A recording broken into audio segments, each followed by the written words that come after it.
الحمد لله نحمده ونستعينه ونستغفره ونؤمن به ونتوكل عليه ونعوذ بالله من شرور أنفسنا ومن سيئات أعمالنا من يهده الله فلا مضل له ومن يضلله فلا هادي له وأشهد أن لا إله إلا الله وحده لا شريك له وأشهد أن سيدنا وسندنا ونبينا ومولانا محمدا عبده ورسوله صلى الله تعالى عليه وعلى آله وأصحابه وبارك وسلم تسليما كثيرا. أما بعد فأعوذ بالله من الشيطان الرجيم. بسم الله الرحمن الرحيم. إنا أعطيناك الكوثر فصل لربك وانحر إن شانئك هو الأبتر. آمنت بالله صدق الله مولانا العظيم وصدق رسوله النبي الكريم ونحن على ذلك من الشاهدين والشاكرين والحمد لله رب العالمين. بزرگان محترم اور برادران عزیز،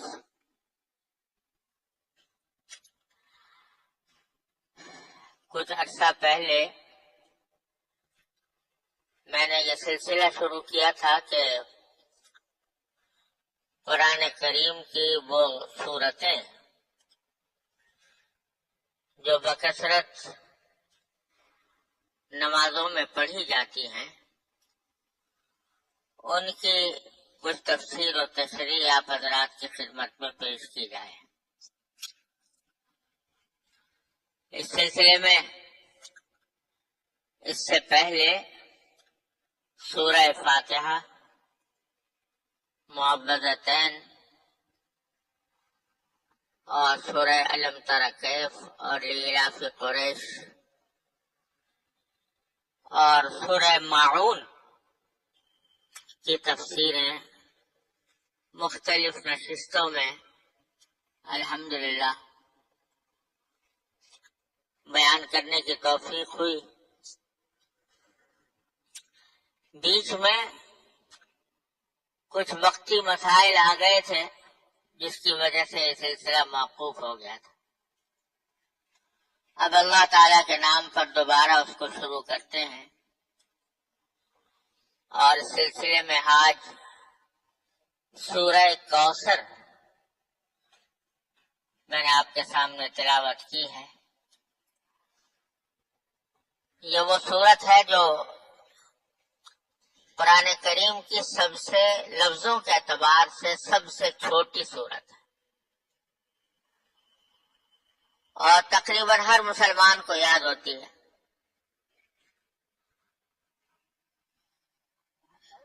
لفظوں کے اعتبار سے یہ چھوٹی سی سورت ہے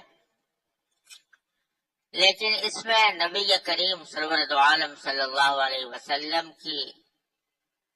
عظمت کا بھی بیان ہے اور ایک بہت بڑے عظیم پیغام بھی، دو بڑے عظیم پیغام بھی اس میں دیے گئے ہیں. یہ سورت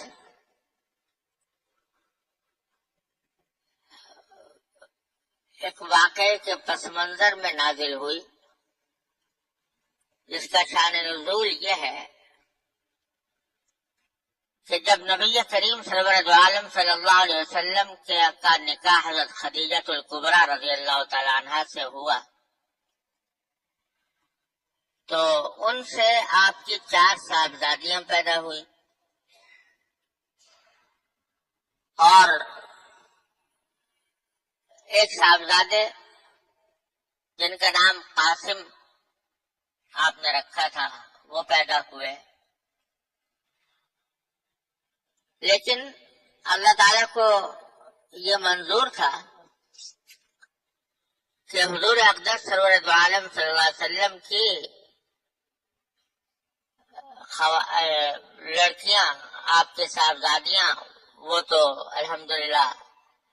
زندہ رہیں اور انہوں نے طویل عمر پائی، لیکن صاحبزادے بچپن ہی میں انتقال کر گئے۔ جب ان کا انتقال ہوا تو مکہ مکرمہ کے کافر لوگوں نے بڑی خوشی منائی اور ان کے بعد سرداروں نے، جن میں سے ایک کا نام عاص بن وائل تھا، اس کے بارے میں روایات میں آتا ہے کہ اس نے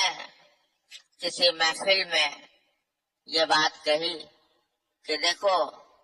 حضور اقدس صلی اللہ علیہ وسلم کی کوئی نرینہ اولاد نہیں ہے،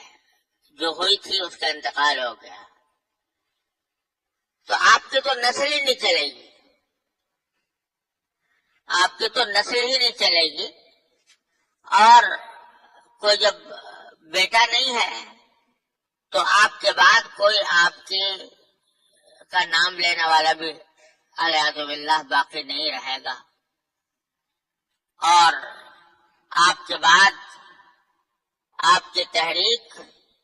اور آپ کا دین معاذ اللہ خود بخود ختم ہو جائے گا۔ یہ اس نے ایک محفل میں یہ بات کہی، اور چونکہ اہل عرب کے ہاں صورت یہ تھی کہ کسی شخص کے بیٹا ہو تو بڑی خوش نصیبی سمجھتے تھے اور کہتے تھے اس کی نسل اس سے چلے گی، بیٹی ہو تو بیٹی کو برا سمجھتے تھے، عار سمجھتے تھے، اور سمجھتے تھے کہ یہ قرآن کریم میں ہے کہ اگر کسی کے یہاں بیٹی پیدا ہو جاتی تھی تو وہ لوگوں سے منہ چھپاتا پھرتا تھا اور یہ کہتا تھا کہ میں کیا کروں کہ میرے یہاں بیٹی پیدا ہو گئی ہے، اسی واسطے بیٹیوں کو زندہ دفن کر دیا کرتے تھے بعض قبیلے۔ تو اس واسطے نبی کریم صلی اللہ علیہ وسلم کے چونکہ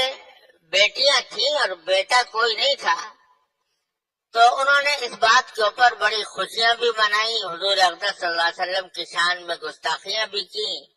اور یہ پیشن گوئیاں بھی کی کہ آپ کے بعد آپ کا دین چلنے والا نہیں ہے۔ اس کے جواب میں یہ صورت نازل ہوئی ہے جو 3 آیتوں پر مشتمل ہے، اور ایک حدیث میں حضرت انس رضی اللہ تعالیٰ عنہ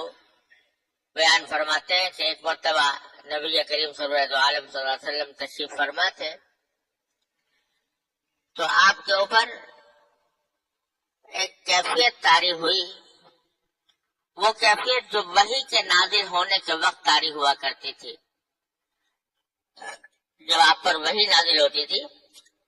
تو آپ کے اوپر کچھ ایک غشی کسی کیفیت طاری ہو جایا کرتی تھی، تو وہ کیفیت آپ پر طاری ہوئی، اور جب آپ سے وہ کیفیت دور ہوئی تو آپ نے تبسم فرمایا، مسکراتے ہوئے صحابہ کرام کو دیکھا۔ صحابہ کرام نے پوچھا کہ یا رسول اللہ آپ کس بات پر مسکرا رہے ہیں، کس بات پر خوشی کا اظہار فرما رہے ہیں؟ تو آپ نے فرمایا کہ ابھی ابھی مجھ پر ایک سورت نازل ہوئی ہے، اور پھر خود یہ سورت پڑھ کر سنائی صحابہ کرام کو، انا اعطیناک الکوثر فصل لربك وانحر ان شانئک هو الابتر. فرمایا کہ انا اعطیناک الکوثر، اے نبی صلی اللہ علیہ وسلم